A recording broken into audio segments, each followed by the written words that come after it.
क्या आपने नोटिस किया है एक उम्र के बाद जब बच्चे बड़े होने लगते हैं और फैमिली रिस्पॉन्सिबिलिटीज भी एक पैटर्न में आ जाती हैं, हमारा रूटीन लगभग तैसा हो जाता है। तब बाहर से देखने में तो लाइफ पहले से ज़्यादा सेटल दिखने लगती है, लेकिन मन पहले जैसा शांत नहीं रहता। थॉट्स ज़्यादा आने लगते हैं। छोटी छोटी बातों को लेकर हम काफ़ी चिंता करने लगते हैं। कभी फ्यूचर को लेकर मन ज़्यादा सोचने लगता है और फिर अंदर एक हल्की सी बेचैनी बनी रहती है। और कई बार तो हम खुद से भी बहुत सवाल पूछने लगते हैं, क्या मैं सच में खुश हूँ? मैं अपने लिए क्या चाहती हूँ? क्या यही लाइफ है बस?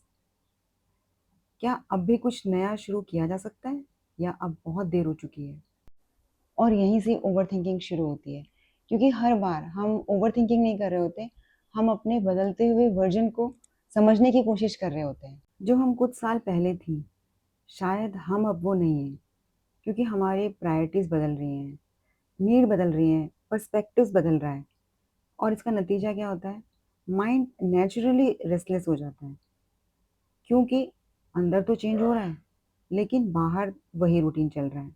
और इसका शायद एक रीज़न ये भी है कि इस फेज़ तक आते-आते हम सिर्फ़ अपने लिए नहीं सोचते, हम बच्चों के लिए सोचते हैं, फैमिली और फ्यूचर को लेकर भी हम काफ़ी कुछ सोचते रहते हैं। और धीरे-धीरे ये सोचना हमारी हैबिट नहीं, बल्कि हमारा डिफ़ॉल्ट मोड बन जाता है। अगर आपको लगता है कि आप ज़्यादा सोचने लगी हैं या ज़्यादा क्वेश्चंस करने लगी हैं या ज़्यादा रिफ्लेक्ट करने लगी हैं, तो शायद इसमें कुछ गलत नहीं है।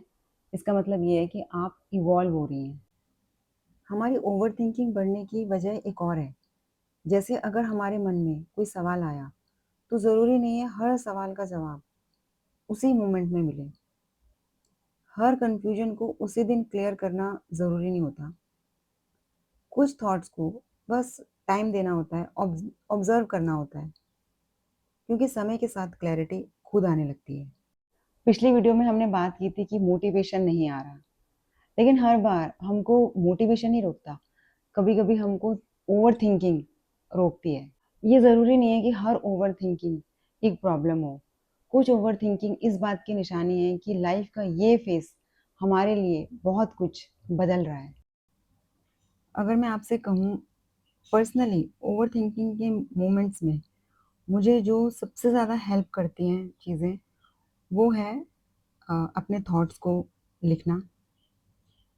दूसरा है खुली हवा में वॉक करना। नेचर के बीच थोड़ी देर रहना सच में माइंड को हल्का कर देता है। और मंत्र जापना मुझे ओवरथिंकिंग के लिए बहुत इम्पैक्टफुल लगता है। जब हम रोज़ मंत्र जाप की प्रैक्टिस करते हैं, अपने सुप्रीम से कनेक्ट करने की कोशिश करते हैं, धीरे-धीरे हमारा माइंड नेचुरली काम स्टेट में रहने लगता है और ओवरथिंकिंग के मोमेंट्स भी हमें ज़्यादा देर परेशान नहीं करते। अगर आपके साथ भी ऐसे ओवरथिंक वाले मोमेंट्स आते हैं, तो आप क्या करते हैं? तो आप कमेंट में ज़रूर शेयर करिए, जिससे कि हम सब एक-दूसरे से सीख सकें। फिर मिलेंगे हम एक नई वीडियो में, एक नई इंस्पिरेशन के साथ। तब तक के लिए bye bye and take care.